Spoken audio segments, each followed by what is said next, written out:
Yes, tonight we have a friend to introduce to you. He's been serving the Republican Party as the national committee man to the National Republican Party.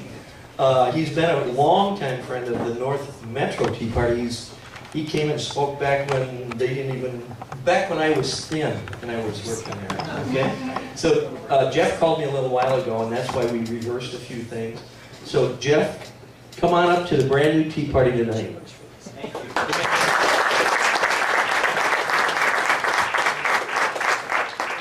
Thank you so much, and thank you all for being here. Sorry I was a little bit later than I had planned. We were up near St. Cloud at an event tonight with Dan and Kathy Jo Severson. They were holding a fundraiser for their Senate districts around there, so it was a great event, but we got here just in time. Just a little bit about my background, because I see some familiar faces, but I don't know everybody here. I am from Detroit Lakes, Minnesota. I grew up in Detroit Lakes. My wife's from Crookston. We went to school in Moorhead, then spent a few years away, and then moved back to Minnesota about 18 years ago. We've been in Plymouth that whole time. We have two boys. Thor is 15 and in high school, and Rolf is 12-year-old and in middle school. And I am a former member of the Minnesota House of Representatives, and I'm currently the one loud conservative voice on the Hennepin County Board of Commissioners. And it is it's actually kind of a fun challenge, because you, on a daily basis, I'm just trying to move government in tiny steps towards more sanity than what we've had. And I just want to thank you for being here tonight and being part of this this new Tea Party. I was actually, I think it was just last week that Jack and Jake started up a new one in Plymouth, which is where I live. And I was able to come and speak to that, and it was exciting for me because I try to get to a Tea Party event here or there, but now I've got one close to home, so I can get to more of them than what I have been able to before. And it's kind of funny, have any of you heard of ABM, Alliance for a Better Minnesota? This is the liberal group that Mark Dayton's wife largely funds in order to attack conservatives and Republicans. And when each of us, there are 4 of us in the governor's race, and when each of us announced, they had a video all ready to go for each one of us. They were kind of nasty videos. It's just kind of what they do. They go after you as hard as they can. Sometimes it can be a little bit personal. And the videos that they put out and the other candidates hit pretty hard, but they weren't really able to come up with anything good about me. So their video essentially, well, not essentially, their video was Jeff Johnson endorsed Newt Gingrich for president, and Newt Gingrich cheated on his wife, and therefore that's the best they could do. So we decided we were going to push back a little bit, because we don't do that enough as conservatives, in my opinion, especially with groups like that. So we pushed back and said, you know, that's the best you got. Come on, you can do better than that. Well, it really frustrated them. So about a week later, they sent out an email from someone named Emily. I'm sure it's just a made-up name, but they sent it far and wide. And it said, Jeff Johnson pretends to be a nice guy, but he's really a far-right extremist because he's pro-life, he believes in traditional marriage, and I swear, he once attended a Tea Party event. That was so I hated to share this with them, but I've attended more than one Tea Party event, and now that we have it in Plymouth, I'll be attending a lot more. And I will tell you this, many of you probably were active in 2010. And in 2010, the Tea Party was crucial to our victories as conservatives and as Republicans. And I hate to break this to ABM and some of the Democrats out there, but I think you will be again in 2014, whether it's the governor's race or House races or anything. Thank you for all these words. I'm just going to give you the real short version of why I'm running, and then I'm happy to take questions if we have time for that. But I'm a Norwegian Lutheran from northern Minnesota, so I don't get all worked up about a lot of things. But as I watched the session this year, and as I watched our current governor, it really makes me angry on a lot of different levels. But maybe it all boils down to my kids. You know, Thor is 15, as I mentioned. He's going to be looking at colleges before I know it. And he may go off somewhere else to college. He might stay here. Same thing with his little brother. They may start their careers somewhere else, or they might start them here. But in the end, I want them to want to come back here like I chose to do and like my wife chose to do after we left Minnesota. And I am just afraid that if we continue in the direction we're headed, there's not going to be great incentive for them to do that. And I've watched Governor Dayton the past 2.5 years, and everything he does seems to revert back to one of two things that he focuses on. Number one, how do we get more money from taxpayers? And number two, how do we get more power to government? And my focus as governor would be very different from that. Really 3 things that I see as goals if I'm governor. Number one would be to start actually competing with the states that surround us when it comes to the business climate, whether it's Wisconsin or North Dakota, South Dakota. We've been rolling over for that the past few years. So whether that is a more competitive tax climate, whether it's fewer regulations on our businesses, whether it's lawsuit reform, whether it is making Minnesota a right-to-work state, whether it is stopping this obsession with providing certain benefits to a few businesses at the expense of all the others, all those things together have created a business climate here that isn't very friendly and inviting. Whether it's someone who wants to start a little small new business or a big business that wants to expand. And I think it's time that we just stop rolling over for these states surrounding us. We ought to be stealing their entrepreneurs because we're a better place to live, but they're stealing ours. So that is job number one. Number two, have any of you followed the education achievement gap? It's the discrepancy in graduation rates between white students and students of color. It's the worst in the nation in Minnesota, coming last. And that has been the case on and off for almost 30 years now, which is just shocking to a lot of people. And it's also really shameful. We've been throwing money at that problem. We've been wringing our hands about that problem for a couple decades now, and we haven't changed a dang thing about it. And it's time that we had a governor who actually took that head on, and that probably means a rather public battle with the education establishment and with the teachers union about school choice and parental empowerment. But I'm happy to have that battle.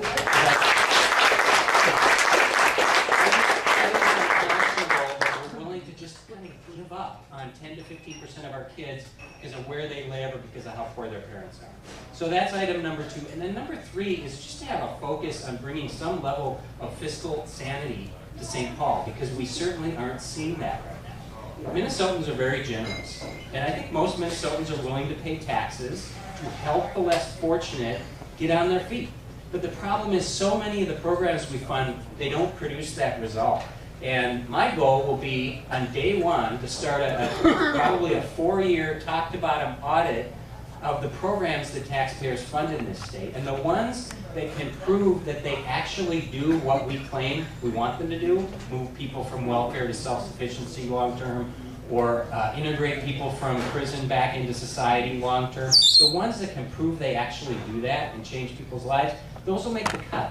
But the many that don't, the programs that we fund because they make us feel good, and in many cases actually hurt the very people we claim to want to help, those programs need to end, and we need to demand that government focus taxpayer dollars on programs that actually prove that they can produce the results that we claim they want. So, thank you. Those will be my goals. I'll be very focused on them. I'm not going to get distracted by shiny flying objects, as we sometimes see happen over in St. Paul, and we will actually get them done. So, once again, I really do want to thank you for everything you do for those of us who are on the ballot, for those of us who are conservative, and I'm seeking the party endorsement. I'll abide by the party endorsement because I believe the endorsement matters and should matter, and I'd really appreciate your support. So thank you very much. Questions? Right there. Do you plan to include all of the school districts in that audit and hold them accountable for the money that they waste on stupid things? That's a great question.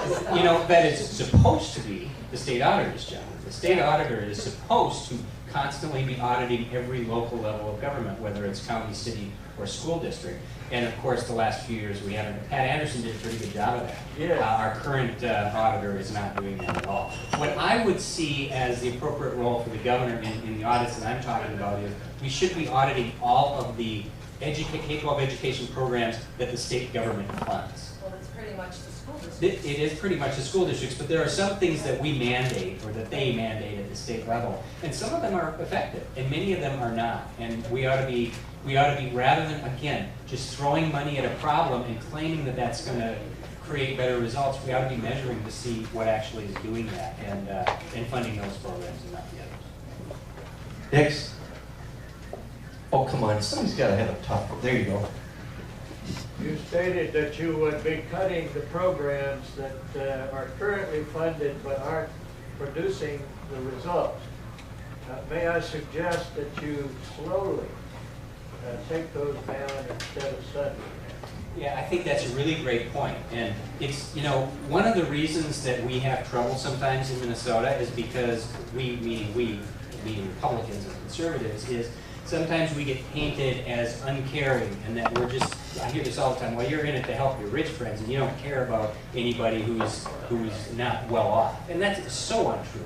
And I think that's why we need to talk about these programs in the way I have been, which is some of them work. Some of them do those things that we claim we want them to do, and we have to bolster those programs. But the ones that don't, I mean, my approach would be take some of that money and put it into the programs that actually work, and then maybe also let taxpayers keep a little bit more of it. But I think that's great advice. I don't think we can come in and suggest that we're going to be the party of slash and burn, because that doesn't work, it's not right, and it doesn't sell. When you mention that, though, I do want to bring up one other thing. As I mentioned, I'm on the Hennepin County Board, and when I started 4.5 years ago, they talked frequently about how we measure results. It's so important that we measure outcomes in all our programs. Well, I learned that the way we measured outcomes was by measuring the number of people who actually received the benefit. That was the only measure, and of course that has nothing to do with outcomes. So I kind of pushed that a little bit. And I said, you know what, we actually have to measure what happens to people once they receive these benefits. So the first proposal I got back, and some of the staff was very proud of this, they said, here's what we're going to do. Here's how we're going to measure the effectiveness. We are going to ask all the people who get the benefit whether they're happy with it or not. And we'll see what the outcome measure is, which of course has nothing to do with it either. Since then, we've actually been able to make some progress, and we have at least some programs within Hennepin County that are measuring results, and we're finding that some of them actually work. And as I mentioned, many of them don't. Go ahead. If we get a sweep, you're governor, will you defund all of this transit in town? The question was, would you defund all? Well, if I'm governor, we won't have a sweep because the Senate's not up. So we know we're going to have a DFL Senate for at least 2 years if we have a Republican governor. I am one. Here's what I say about trains, LRT, because I live this on the county board. I am happy to fund a train if you can show me that there is some positive cost-benefit analysis to a train and that it actually relieves congestion. Nobody Now, maybe somebody will come up with that plan someday, but at least right now, every one we're building, we're talking about building, it's not going to do anything to relieve congestion. And that is how it's largely being sold to my neighbors in Plymouth. I talked to my neighbors who vote Republican, and they say, why wouldn't you support a train? We need to get the cars off the road so I can get to work quicker. And my answer is, if the train would get the cars off the road, I probably would support it, but it just doesn't work that way. It does not take nearly enough traffic off the road. So when you're talking about transportation, my measure is and always will be, what will this do for people's mobility? Allowing them to get where they want to get, when they want to get there. And and sometimes buses might make some sense with respect to that. But so far, I have not seen the train plan that works. So my intent would not be to get on that. Right to them. Would you name one or two of the programs you believe work, the benefit programs? Sure. I don't know if any of you have heard of Teen Challenge or not, for example, but there's a program that actually works. It's a program for people that have drug addiction and alcohol addiction, and there are thousands of programs that government funds to treat people with addiction. The problem is many of them don't work, and we end up with the same people over and over again. Teen Challenge has figured out a way to do it. It's more expensive than a lot of the other programs because it's longer term. The downside in some people's minds is that it is faith-based, and because it's faith-based, they have a lot of trouble getting the same government funding that other programs do. My response to that is set aside I don't care if it's a Christian program or a Muslim program or an atheist program. If it works, we ought to fund it. So that is the best example that I've seen. There are also some examples that I've seen, at least in Hennepin County, and a lot of these programs are funded they're funded by state government through counties. But there are several different programs that I have seen that deal with re-entry from prison or jail back into society. They're not just a matter of let's spend some money to help somebody find a job once they get out of prison, because in many cases 2 months later they don't have that job anymore, or in many cases they're actually back in prison. But there are programs that are more intensive, that last a little bit longer, but they've proven that they can actually work and keep people from going back into the system. Because recidivism, people going back, the same people going back over and over again, is a huge problem. And we tend to waste a lot of money on it. So there are programs in that area that work as well. Right there. Jeff, there's a lot of evidence to support that the reason that the economy, both at the state level as well as, the United States economy has not really gotten going is because small businesses, we know that small businesses are always been an engine, right, to really drive us out of the recession. And it just seems like that's not happening. There's a lot of talk, but there isn't a lot. What would your platform be? I used to work for the NFIB. Okay. Well, let me just bolster that before I answer the question. I don't know if any of you saw the Kauffman Foundation study that came out a few months ago, but this is a national nonpartisan organization that ranks states every year on the number of new businesses created. And in 2011, per capita, Minnesota came in last. We created fewer new businesses than any state in the country per capita, and that was before the debacle of the 2012 session. So it's probably not going to be better in the couple of years after that. And one of the reasons that we in Minnesota have been able to withstand some of the recessions in the past, including this one, I mean, we're doing better than a lot of states are. It's because, one of the reasons is because of our strong business community, both big business and small business. But if we're not annually creating new businesses every single year in and year out, that will end. And maybe not next year, but when our kids are paying taxes or our grandkids are paying taxes, they're going to be paying for it yearly. So I couldn't agree with you more. If we're not constantly creating new businesses, especially small businesses, we just, over time, we're not going to be, standing still anymore. And it goes back to some of the same things that I mentioned before. We need to have a competitive tax plan.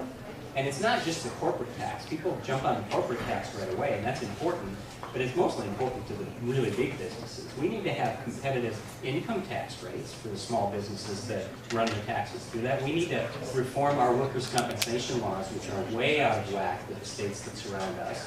I happen to believe that we over-regulate in this state, and particularly when it comes to permitting and licensing. I hear this all the time from small business people that, maybe it would be nice to have a streamlined system that allows you to do your permitting at the local, state, and federal level all in one form instead of 3 different forms that you got to do twice a year forever and ever. I think tort reform, lawsuit reform, is something that I worked on a lot in the legislature, even though the trial lawyers hated it. That is an important piece of being competitive from a business perspective. So it's more than one thing. It's a big package of things. Right to work is another one as well. That's all the questions we really have time for, but I was asked one question from outside because they know that Jake and I see you quite often at different meetings.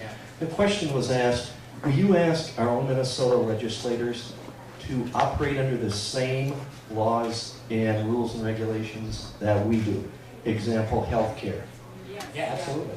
And my guess is most of the legislators on one side of the aisle, Danny being one of them, would probably be more than happy to do that. But we're seeing that double standard, particularly at the federal level right now, where the people making the laws have chosen not to make themselves subject to them. And that's just wrong.